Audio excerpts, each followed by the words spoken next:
Previously on the Psychology of Entrepreneurship.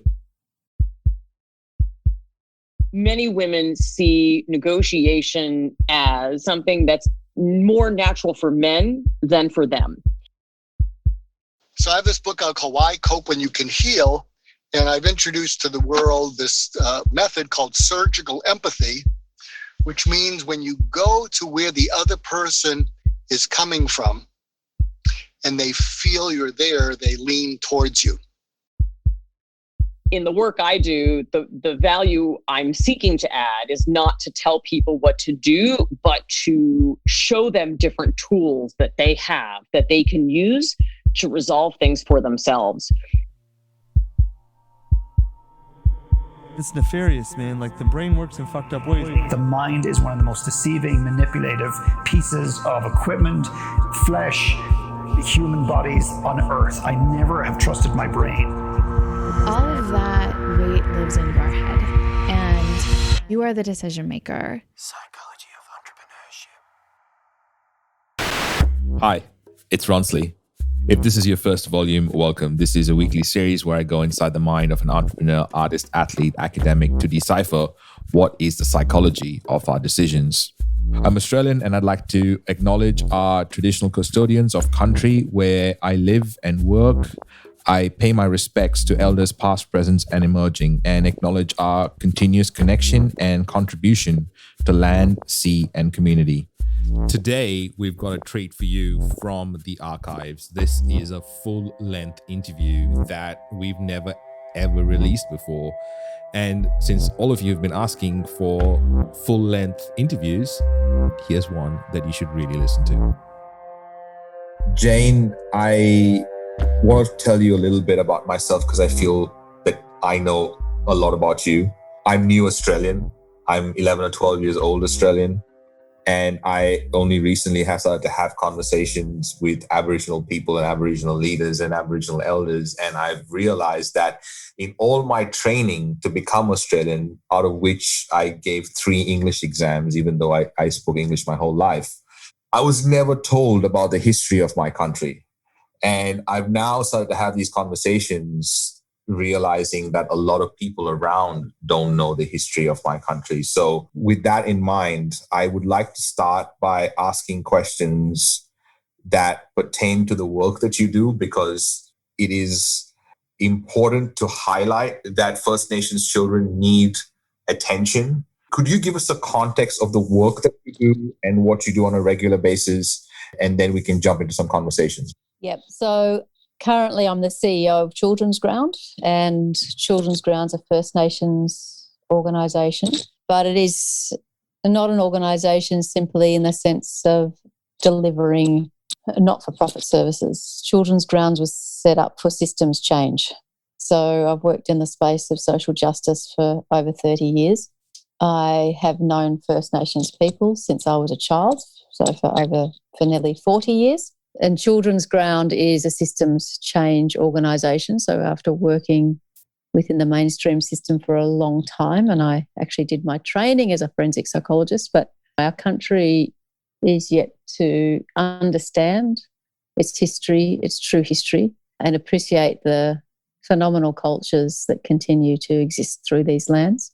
We have systems of injustice that impact people globally, and that injustice, often we focus on the people who are experiencing the injustice rather than the system that is creating it. And so after a long time working with people, particularly in the space of trauma and psychology, but working with phenomenal visionaries across all different cultures, but particularly First Nations people who I've had the privilege to know and work with for decades, the depth of injustice within our system that started being perpetrated 250 years ago continues today with the same sort of depth and gravity. And I do fundamentally believe that we can transform systems and we can eradicate inequity and injustice and poverty because they were created by people and they can be resolved by people, and we know what the basic foundations are to achieve justice and equity. So Children's Ground is led by First Nations people. It understands that change will only come about by a shift in power, that it is power and politic, and that is usually perpetrated against minority groups, and in this country, whether it's refugees or people of culturally and linguistically diverse backgrounds or people who have lived with intergenerational economic poverty, all of that, it stems from a system that is not designed to empower those groups. And the people who have suffered the most at the hands of that system are First Nations people. So in my journey, I guess, in knowing people and my own personal experiences, professional experiences, and sort of organisational experiences, and knowing incredible First Nations leaders and elders, Children's Ground evolved, and I've been very lucky to walk alongside amazing people. We have in this country the oldest living knowledge systems in the world. If we stop for a moment to think about over 65,000 years of evolved knowledge systems and practices in any single area of expertise, and in my small exposure to that, I have been blown away by the brilliance of these knowledge systems. But they're not seen or heard or recognised or understood or privileged in these lands. And as a result of that, First Nations people continue to experience exclusion and racism and injustice. So Children's Ground is very simple in many ways, and I think it is the foundation for achieving justice anywhere, in that you place the hands back in the power of the people who should have it, and they are the people at the grassroots who have phenomenal experiences and knowledges and visions and solutions to resolve the situations they find themselves in. And they are the experts in their situation. And those of us who are lucky enough to have been born and grow up with privilege like myself, then I feel that my role and responsibility is to impact the systems to allow people to have that power and privilege over their own lives. So Children's Ground, First Nations mob leading the way, understanding First Nations systems of law and society that come from the land, recognising the experts from the land, recognising that expertise starts with elders and goes all the way down through to children, and very simply in any given community, ensuring that every single child of the next generation is afforded the opportunity to be privileged in their language and their culture, but also with the Western and global knowledge systems that they should have availed to them to make independent, informed choices to be economically and politically free. There's so many things you bring up, including the systems that need to change. I want to talk about that. You mentioned intergenerational poverty, which is huge. But one of the things I wanted to ask you before all that is, do you see with the recent events, with last year, with 2020, with COVID, with Black Lives Matter, with a whole bunch of things being questioned, do you see that shift in power being accelerated recently at all? I don't think the shift in power has accelerated. I think the recognition of the need has accelerated. And I think the visibility of the issues have become more understood. And as a person of colour, I feel that the global movement allowed for this dramatic shift globally for white people to be able to stand behind and next to, not in front of, to hear the voices of and be part of a collaborative system for change, and to recognise their power, the power of their voice and their actions in creating the changes in the systems that they have privilege in. That to me was the biggest shift last year. So it wasn't a shifting from not necessarily an us and them, but two sides of a coin, to people standing on one side of a journey and walking together to achieve justice. And I don't think the power has shifted, but I think the way we walk together, the way we recognise it, the way we amplify, the way we understand, and the way we accept the deep structural reform and systemic reform and things like that. When I started in this work, people didn't even understand what it was, but it became common language last year. So I think those sorts of things to me are really exciting. What kinds of conversations are coming up now that you're having with people that you've been having these conversations for ages and people might have not, the penny might have not been dropping for them then? What are sorts of conversations that are coming up now that suddenly people are trying to understand more? Because to be very honest, I did not think of myself as a person of color until June last year and the Black Lives Matter in Brisbane, I promise you, at no point, I literally never thought of myself as a minority at no point in my 40 years of existence until June last year. So this is a whole new discovery piece for me. And having these conversations, Jane, what I realize is I see that I can reconcile some of my history of my ancestors because I'm having these conversations with you, Mob, that I understand how I can, because when I came here for the first time, it was like, oh, I'm inferior. I have to find a way to be like everyone else around me, and I have to talk different. I spoke English my whole life, but I did not speak like this, right? So I had to change the way I spoke, etc., etc. And I constantly get, where are you from? And I constantly say Australia and ask me other questions. But the point is, I hear that you belonging to this land, it allows me to give my ancestors and the platform that I have been given more appreciation, because I'm understanding what you're talking about when you say there's this wisdom that you'll have, that literally having the one conversation made me reconcile my identity that I think a lot of people today are struggling with. Yeah, I think that's right. And just to clarify, I'm not First Nations from this country. So my father is Tamil from Jaffna, grew up in Malaysia. My mother is Anglo-Australian, but I've known First Nations mob for most of my life. And so I have a granddaughter who lives with me who's First Nations, and my daughters, half brothers are First Nations, and I have family who are, but I am not. And so I, like you, possibly, I'm a person of colour who has benefited from privilege. And I was born in Australia, but these are not my traditional lands. And so with that, I feel the issues that are created by the system, for those of us that are not First Nations, we have a responsibility to resolve the systemic injustices that our country holds. It's often has been placed at the feet of First Nations people to do that work for 230 years. But in fact, it's the work of those of us who are not First Nations to do that work, because they are injustices that we have all created. And so I feel that responsibility very strongly. And in that, I think there is a really interesting conversation about identity, place and belonging. And when you speak about coming to Australia and having speak differently, I think or to fit in, William, who is our chairperson, First Nations man, who I've worked with for over 20 years, he talks about grades of assimilation. And I speak about what it requires for, whether it's me, maybe you, but certainly for First Nations people, to succeed in mainstream is to constantly compromise your identity to be part of the accepted majority.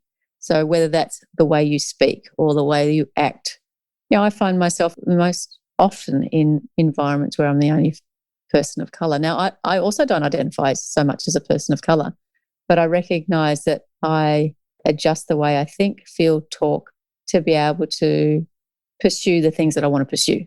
And First Nations people are forced to do that all the time. And generally, the process of assimilation is that the more you compromise and the more you assimilate, the more accepted you are. Now, at Children's Ground, what we're saying is that we don't want a situation where if you're First Nations, you are going to live in economic poverty because you're not accepted. But if you compromise that and you speak English well and you stick to the rules of a mainstream dominant society and linguistic society, you'll get along. And in each of those steps, the more you do that, the more often people are forced to step away from their cultural roles, rights and responsibilities. So when we're at Children's Ground, we talk about a future where children have the inherent right to be First Nations in a global world. And this is what families want for kids. They want them to know their land, their language, their culture, to be secure in their identity, and to have economic and political freedoms. And we should be able to achieve that across the world for any child, anywhere, where they are accepted in their identity, in who they are, in their culture, their language, their place, but they have the access to the global opportunities that all of us want to experience. So that is our 25-year agenda for Children's Ground. So it's a 25-year journey. And we know that if we start this process when kids are 8, 9, 10, 11, and 12, we're already playing catch up and it's remedial. So we want to privilege these kids from birth so that they are on that journey. They never question their identity or their legitimacy or their culture or their language. And First Nations people have been multilingual forever. They've been traders forever. They've got economic systems. They've got social systems, legal systems, health systems, educational systems. It's about privileging those and building a global context around that kids can access and leapfrog from. I love these conversations, Jane, because I think it's more therapy for me, really, because I make connections that, I would have never had the opportunity to make connections.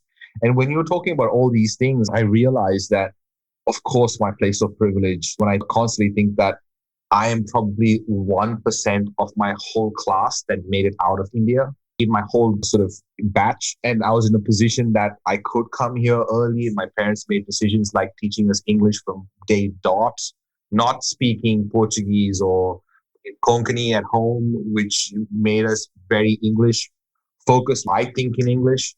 But then listening to you, I'm going, wow, I've had the privilege of being brought up in that culture and then come here and take the good, really. And that's what I've done. I've just taken the good of both.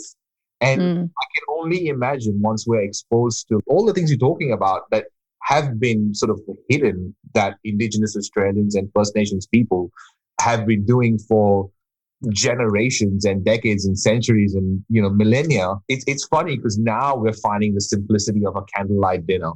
Now we're finding the simplicity of having a deep conversation. When it's crazy how we're going back to traditions of yoga and people are going, but yoga's existed for such a long time, right? That's exactly right. But even if we think about the bushfires that are raging in Perth and the bushfires we had earlier this year, and First Nations people were the first scientists, they were the first environmentalists, they were the first land managers. These knowledge systems are phenomenal in their complexity, and we have ignored them, and now we are suffering the consequences of that. We have medicines throughout the lands of this country that Aboriginal mob use still today that are not known, understood, appreciated. We have health practices that people use. They sustain the oldest living continuous cultures in the world.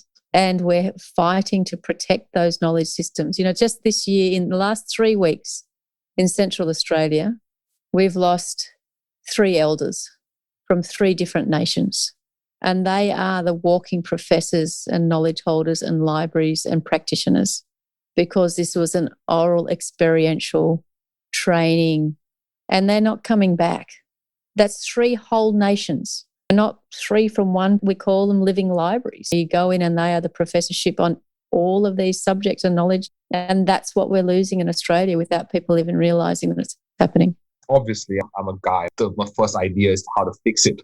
But one of the things that I'm having conversations with people, and Mandanara Bales is a friend of the show. She's got a podcast called Black Magic Woman. And she's talking about having a network for podcasters that are only First Nations so that we can get a radio station going. So more of these stories are being captured. I mean, you're working in the field. What are the levers that we can pull that seem that there are probably small things that can be done that might have a bigger impact? What's the 80-20 on making these changes? The reason we started Children's Ground is because we have to be realistic that this is about long-term. If we really want to disrupt things, if we really want long-term sustainable change that is honest and real, it is going to take time, it is going to take investment, and it is going to take a change in a power structure.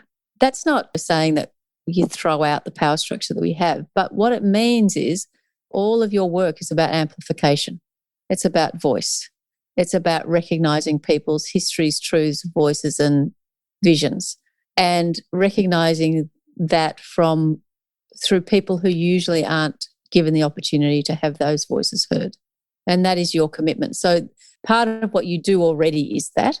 At Children's Ground for us, we know that if we can put this intergenerational model we have in place, which is founded on First Nations knowledge systems and understood through our expertise and knowledge of intergenerational trauma, poverty and injustice. I can tell you 100% that if we can put these things in place for long enough, in the right way, it will shift everything into the future.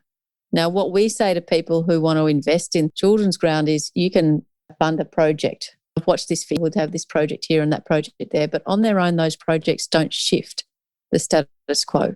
So to shift the status quo, it actually requires a collective interest and a collective vision over the long term. And what we know we have to do is then evidence that. We have to build the evidence base, and then we need to use the evidence base to compel policy change, to compel a change in the way the government does its business in this space. There's a lot of vested interest from a lot of people to keep things the way they are. So yes, there are the things that people can do that are easy gets is to become more aware, to take the personal responsibility you have in your life to understand, to listen, to connect, and to act in any way that works for you as an individual. And that might be in a small way or it might be in a large way. But it's a collective action towards the same sort of vision and goal, which will compel change. But what we don't need is people acting so they feel good. We need people acting for change. It's a hard question to answer because for me, I have lived my life in this space. It is my area. And I believe that we have designed a 25-year strategy for systems change. And I fundamentally believe that that is the thing that will bring about change. And I can't, if we don't put this in place now, we are going to struggle to achieve that change. So I know that the approach that you have and the 25-year approach that focuses on a lot of key areas fundamental to lifelong well-being for every child. I know that that's part of the thing. One of the things that comes to mind when you're talking about this 25-year vision is, for some weird reason, war movies come to mind that the first thing that an enemy knocks out is the communications and silences the voices of getting comms across. And in this 25-year vision, because shifting perspective, right, now is being controlled by the media. One of our strategies is how do you change the dominant narrative? And we, all of us, just a part of that. We haven't had the resources to do this research, but we know intuitively if you did research on the representation of First Nations people in the mainstream media over the last 10 years, how much it would be negative and stereotyped and how much would be positive. So part of our core strategies is to ensure positive representation of First Nations people all the time. So amplifying the power, amplifying the voice, celebrating, ensuring those voices come through in anything that we do, ensuring the voices of young people, adults, kids, elders. And that to me is something that everybody can do. You don't have to scratch the surface much in your community to find phenomenal human beings doing incredible work and amplifying those voices and shifting the narrative. And that communication narrative is massive. And the thing about communication is that is what First Nations mob are experts at, complete and utter experts at communication and social engagement. So whatever platform people want to use for themselves is important. So as you say, the woman that you connect with, I think it's brilliant to have podcasts that are First Nations directed, specific and focused and targeted. And then we just started doing some webinars last year and we were amazed at how many people were interested and took up. Because I think there is a hunger. I think there's a really honest hunger across Australia to be able to understand, access and appreciate First Nations people's systems, knowledges and history from non-First Nations people. I think that it really is something that the people will lead, not the politicians. So I agree with you. I think the communication space is a critical space to compel that change. Yeah, when I was talking to you earlier about how I feel it was a big change for me to go from being Indian to being Australian. And then becoming Australian, I didn't really feel Australian until I started to speak to the Australian, the real Australian. And now I've never felt more Australian. It's weird. It's this really weird sort of dance that I do with my identity. And my wife and me have this conversation all the time. And I can only imagine that when you see children, you deal with First Nation children, you must have these identity issues that you deal with, that you see that come out in everyday interactions that probably people in the first world, I'm doing air quotes, might never witness. But if I said to you, what makes a child grow up to, what are the foundations for any child? That's my question to you. You tell me. What's the foundation for a child to have a good life? Well, love, I think, is probably, I keep feeling critical thinking, and them being able to think for themselves and is a big one. And I think that comes with self-confidence. So being comfortable with self probably is maybe the most important thing, if I had to go in a roundabout way and think out loud. Yeah, that's it. And then if you have those things and you don't have any opportunity to pursue, then you're going to have blockages. So if you don't have health opportunities or educational opportunities or economic opportunities, then those things sit with you. What we do at Children's Ground is so simple. It's ridiculous. It's saying if you're a child and you have safety around you and you have your family around you and you're connected to your language and culture and you have some decent early childhood education, health, and it really reinforces your identity and you're given the tools to make decisions when you finish school, things will be pretty good. That's as simple as Children's Ground is. But what we have to do is do that for every child in a community. Because if you do that, at the moment we're asking kids to leave and go and have a scholarship somewhere or leave their communities, and they're coming back to communities in absolute disrepair because we haven't invested in those communities. People I work with live in tin sheds with no running water. They're traditional owners of their country. With Children's Ground, we just go about the foundations: love, critical thinking, self-confidence. When I look at Aboriginal kids being brought up as a psychologist, they are given that in spades. So the way Aboriginal kids are brought up in the world, their early childhood development, First Nations early childhood development, absolutely kicks out of the park any other early childhood development I have ever seen anywhere, in any culture. Kids are raised to be confident. Kids are held. Their identity is secure.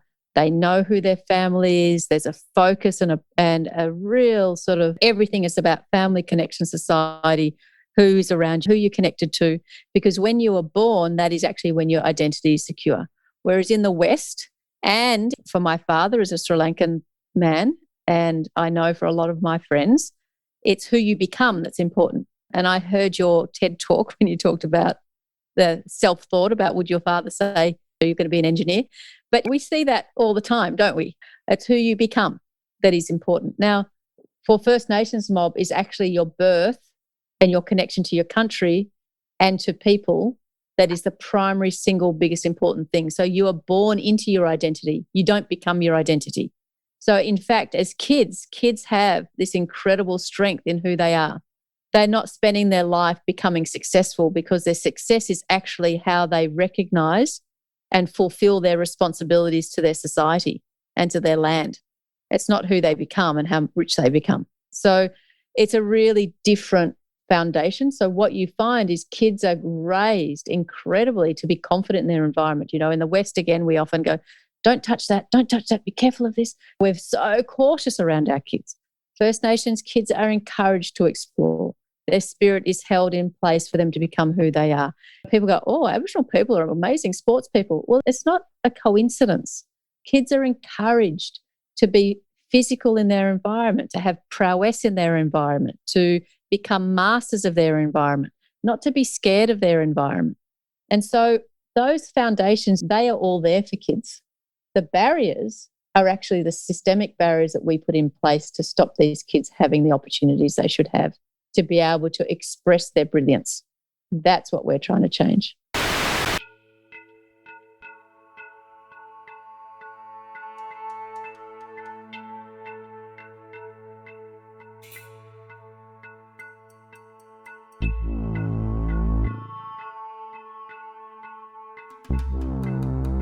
Psychology of Entrepreneurship.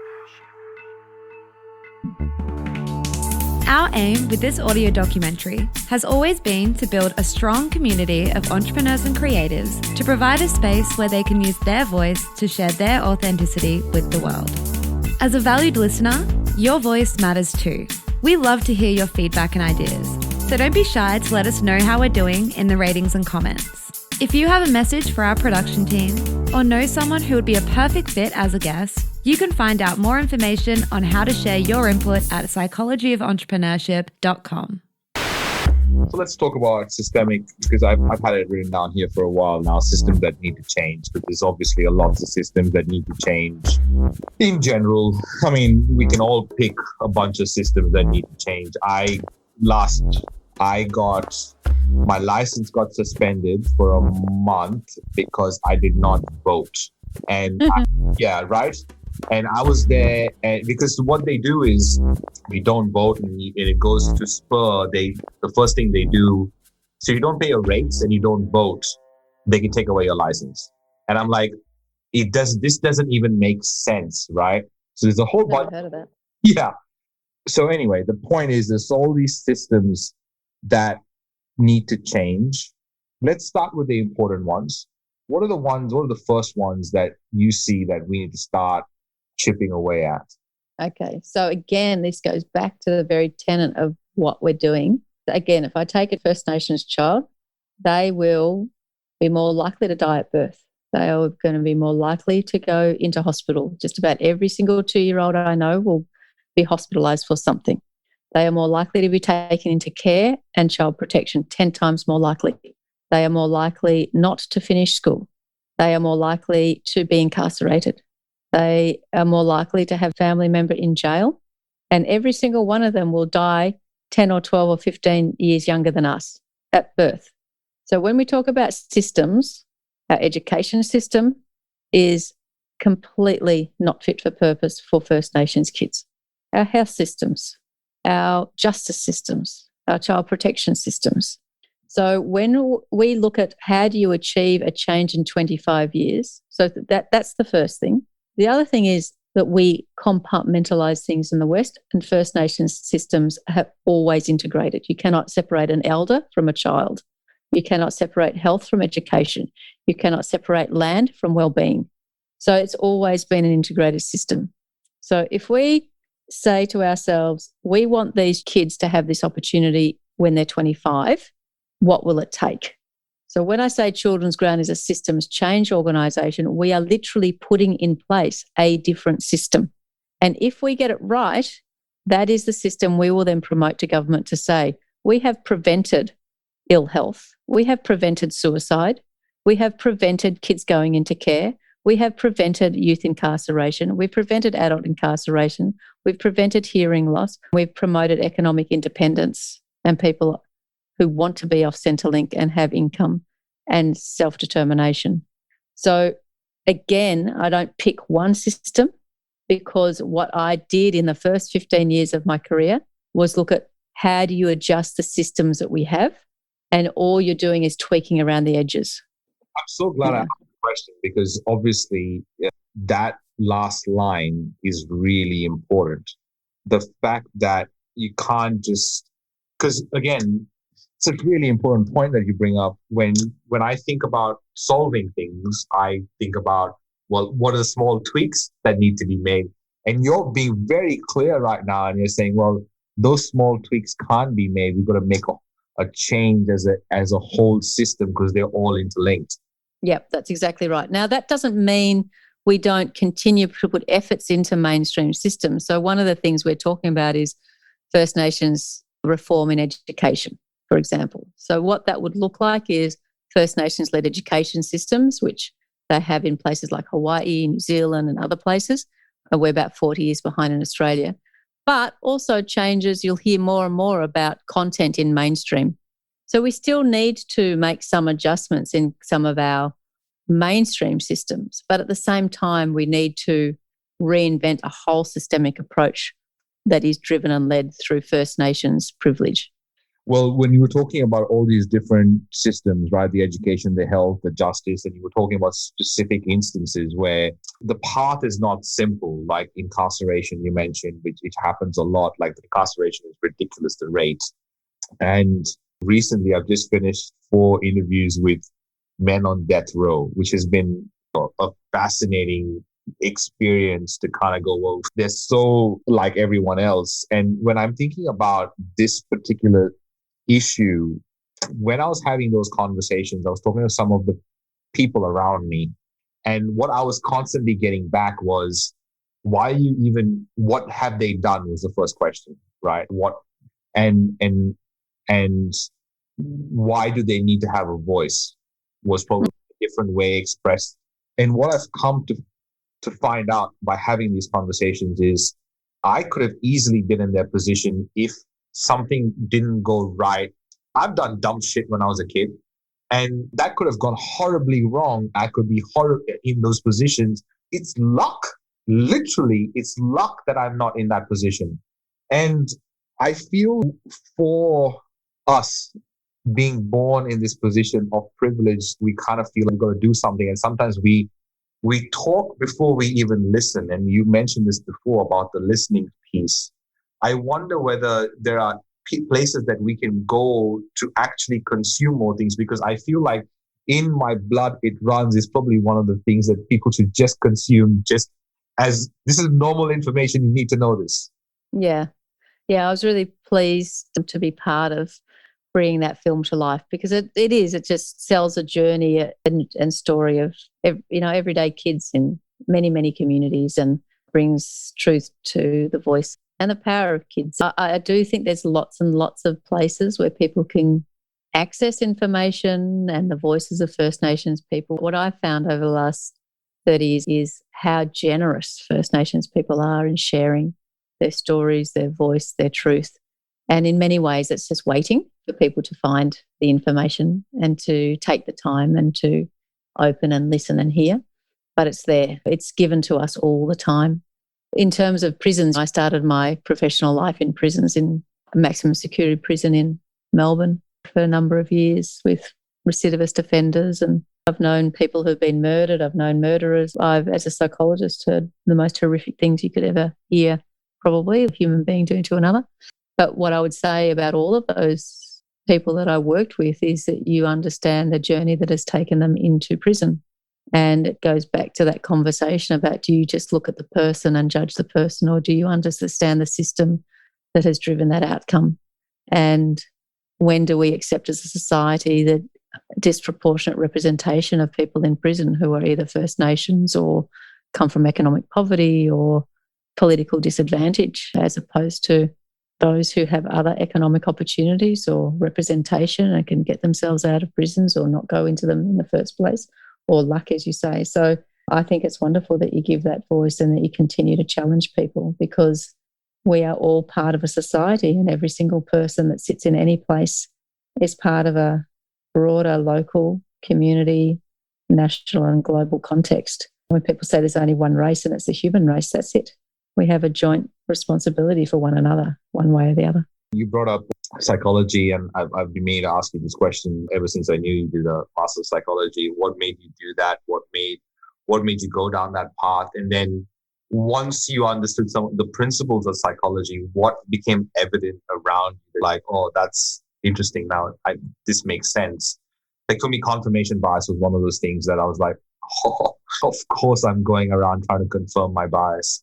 So what are the things what made you do it in the first place? And what have you learned by having that in your arsenal? I've always, from when I was young, my mother's an incredibly beautiful woman, and I was very lucky to grow up in an environment where the interest of others is something that you've got joy from, and the care of others. And so I always enjoyed that when I was a child, but I also witnessed racial injustice as a child too, and just sort of cruelty, I guess, between children and adults and children and teachers and people. I think I just had a bent towards that, and I sort of found my way into psychology. And then I decided to do forensic psychology, my master's in forensic psychology.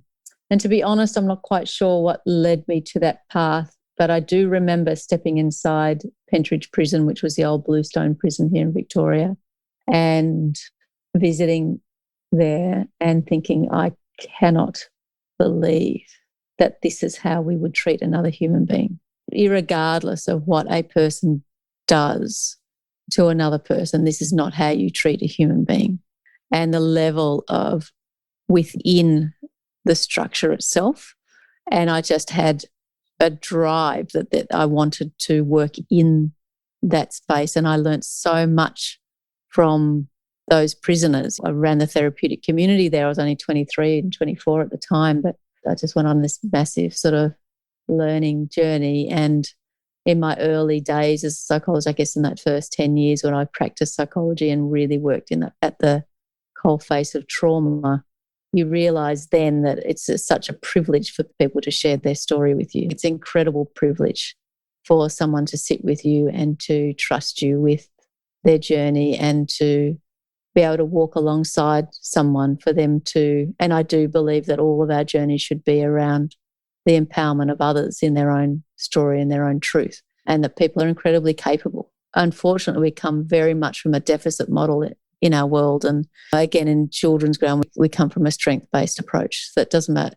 The most traumatized people in the world are often the most sensitive and emotionally intuitive, incredibly powerful and resilient, and knowledge about people. And so how do you hold a space for somebody to walk through that and to come through, whether it's the violence they perpetrate against others or themselves if they're suicidal or alcoholics or experience violence. And I've worked with women and I've worked with men, I've worked with perpetrators, I've worked with those who are survivors. And I've learned more probably than I've ever given. So what have I taken from that? I don't know. You said how when you worked with the people on death row, how easily it could have been you.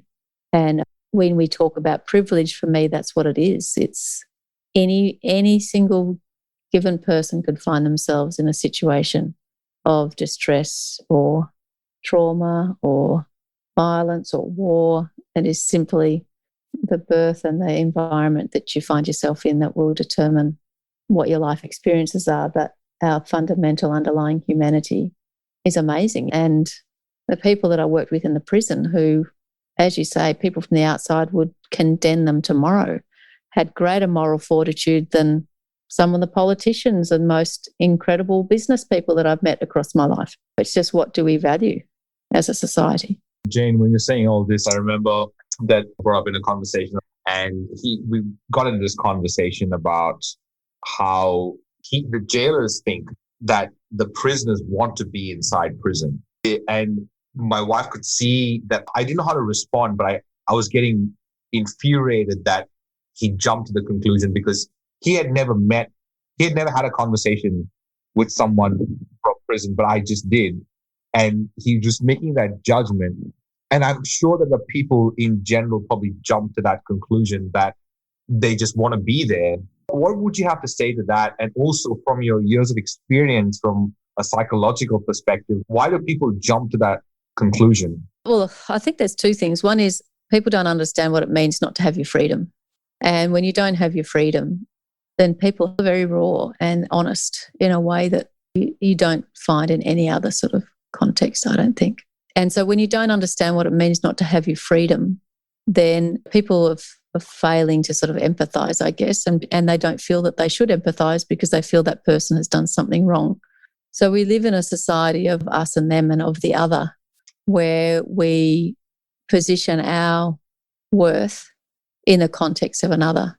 And prisoners are a really easy way to do that. And we see it play out in politics. And I think over the last 25 years, it started in WA, where the politicians realised that youth crime could be a political football. And we started to marginalise young people. And it became almost a public political sport. And it won votes. And being tough on crime wins votes. And positioning them as the other and as evil and as bad and as traitors and as threats. They can be civil wars, but they can be societal wars. And so what we see in politics is that we launch these wars on people within our community. And we have positioned those in prison as people who are bad. We could be positioning people in prison as having higher mental health issues than anyone in the community, having higher economic poverty than anybody else in the community, having higher degrees of homelessness than anyone in the community, being First Nations, 27% of First Nations people. We could be, or culturally diverse communities and refugees, but we don't define people in prison as people. We define them by their behaviour. and that allows us to position ourselves as somehow morally superior. And I just think that's also the thing that underpins racism at the end of the day. It underpinned the history of colonisation of our country, where it was legislated and policy-driven genocide, where there was a fundamental belief that First Nations people would die out because they were inferior. So there's something, I think, within our psychology as human beings and our sense of identity and place and purpose that means that we are positioning ourselves against the other all the time. So how we then define people in prison is an extension of that. It is one of the reasons why I love First Nations systems of law and society, because they're phenomenally complex and they belong to a system of land, and it's a collective governance system and it's accountable governance system. So there's accountability back to systems, to societal structures and laws that are based on equity in a way that our systems aren't. It really is quite phenomenally brilliant. And I think it is why it's the oldest sustainable culture. You know, there's a whole lot of other systems of knowledge that bring that, but fundamentally it's a social system and the system of responsibility and accountability within First Nations systems that has sustained communities over generations, so many generations, and we don't have the same in the West. So I don't know if that answers your question, but no, it was. I love that line. People don't understand what it means to not have freedom, and I think we make the judgments because we've never witnessed what it's like to not have enough food to eat. For example, I said this yesterday somewhere. I can't remember where it was in a meeting or in a speaking thing, but like I said to the audience that in Australia, we don't have any idea what it's like to be entirely poor. I mean, poverty in India is a different level of poverty. I think it's hard for someone here to even, like in general, like you have support and you have these systems that are created that allow some people to never witness going a day without food. Doesn't necessarily happen in most parts of the world. I wanted to wind up on this particular thing because it is important to understand, because you spoke about trauma, you spoke about intergenerational trauma especially, and because intergenerational trauma are two words that could be easily misunderstood depending on people's perspectives, I would love for you to, if you could explain what that means first, and if you could give examples of what First Nations people go through when it comes to intergenerational trauma. I'll do that. And then just to finish off that last sort of thing around incarceration, the truth is most people are in jail because of crimes of poverty that drive. And in all the people that I've ever worked with, people who have been violent, people who have been, I've yet to come across somebody who wanted to treat somebody in that way and who isn't, personally aggrieved by their own behaviour. Most people don't want to be violent. It doesn't justify their violence. That's a very different thing. They have a responsibility for their behaviour. But just because someone behaves in a certain way doesn't mean that's how they want to be.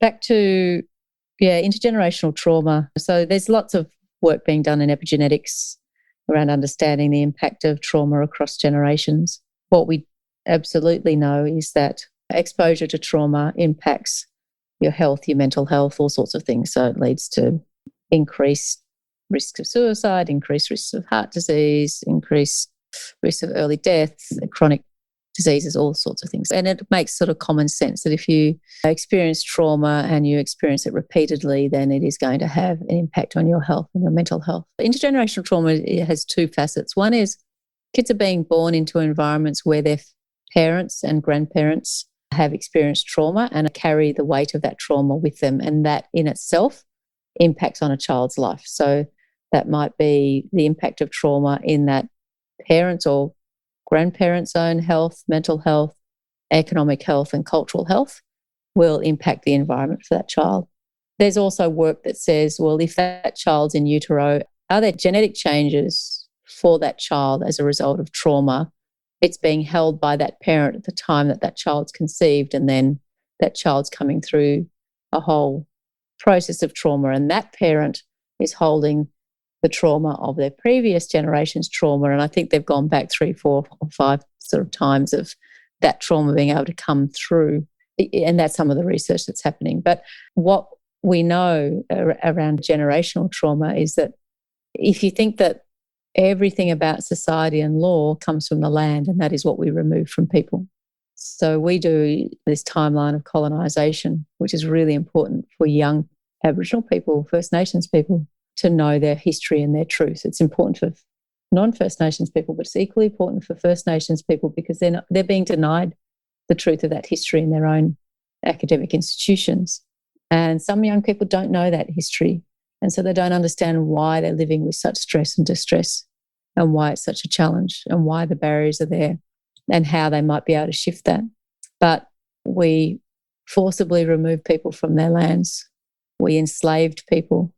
We murdered people. We tortured people. We stole children. We poisoned people. We placed people in forced sort of labour. Every single aspect of their life was controlled, where they could live, what they could do, where they could move, who they could talk to. They were punished if they practiced culture and language. Their lands were completely possessed by somebody else, and sacred sites were destroyed, which hold law and ceremony and history and knowledge. There's responsibility in that land. So as soon as you take that, you damage the responsibility that someone has, their ancestral responsibility to the care of that country. So that was just a constant assault on people's lives in the first 100 years.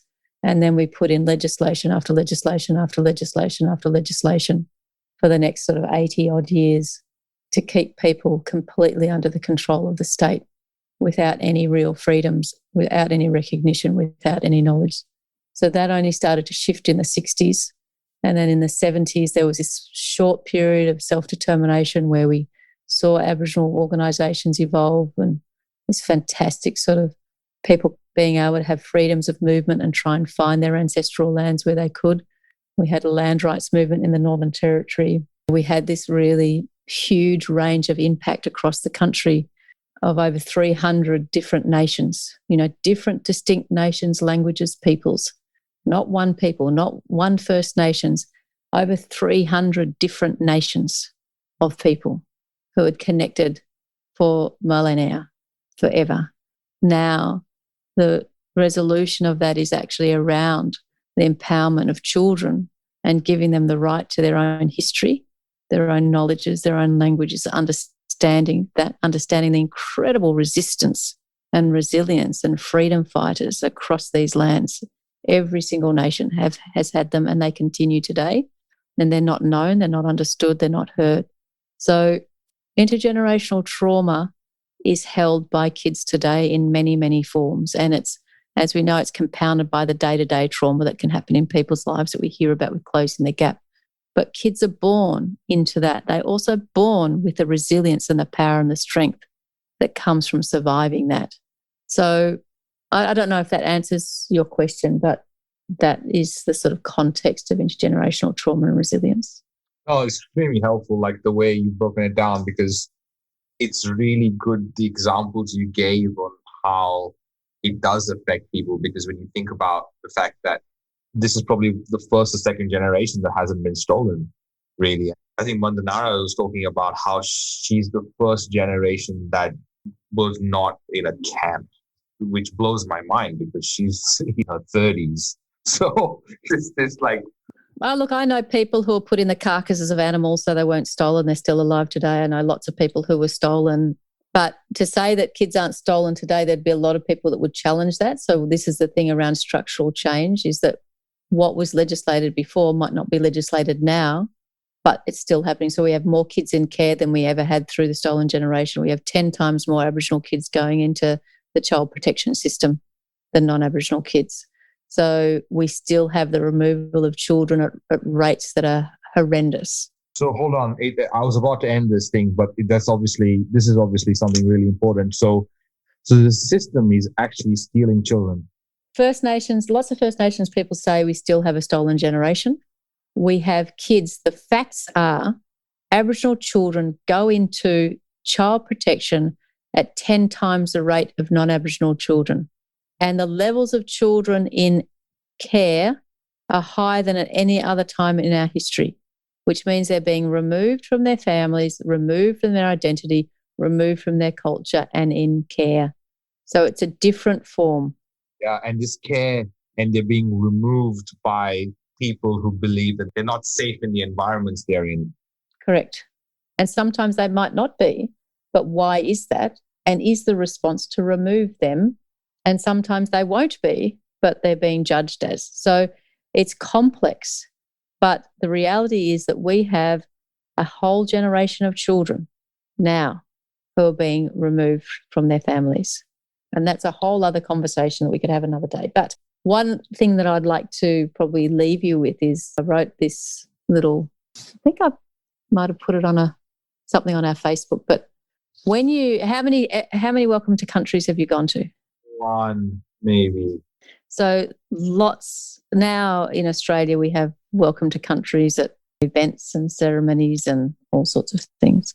And what I say to people, the greatest experience that I've had as a psychologist in humanities to watch the First Nations elders and their generosity and their spirit and their inclusion. And this comes from this power of their history and law.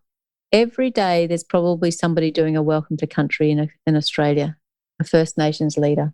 And they are welcoming people who have come to their country and caused all this harm.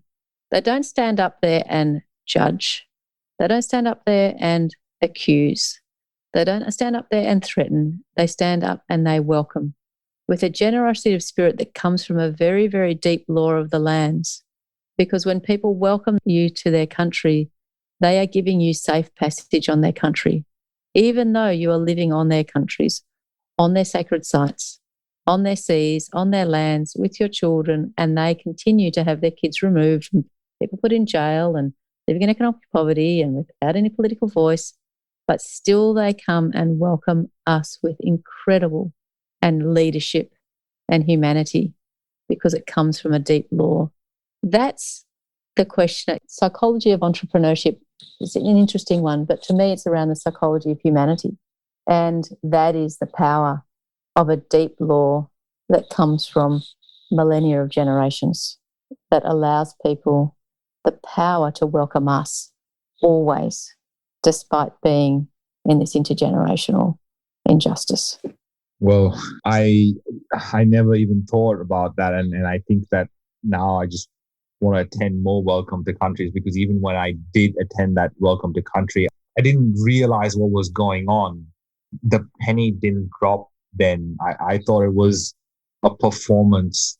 It feels very different. I don't feel good admitting that, to be honest, with what I know now, but that's the truth. And I just want to be truthful of when I did experience it. I didn't know what it was. I didn't know that. I think a lot of people don't.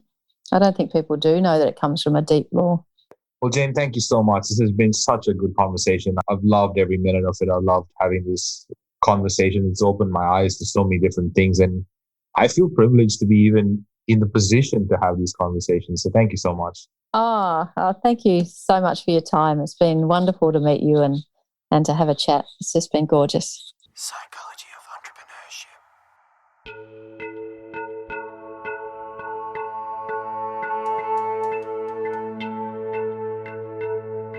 Coming up on the Psychology of Entrepreneurship.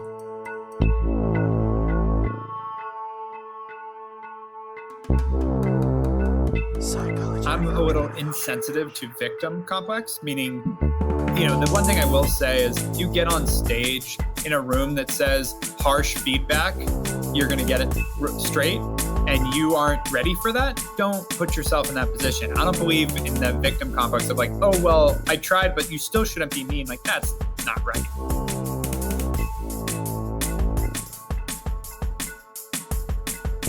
I don't do the pity party thing on the other side. Like the pain points and the struggles of running a business, I'm not public about because I don't think it's not productive. Psychology of Entrepreneurship. This is a Must Amplify production. Special thanks to every guest expert that has appeared on the show. Editing, voiceovers, and sound design by Kaylee Bonnyman and Tiago Vega. Guest research by Jenna Elliott. Content by Corinne Castles. Project managed by the legend that is Kaylee Bonnyman. Produced and hosted by me, Ronsley Vaz. For more episodes and where to listen, go to mustamplify.com/POE.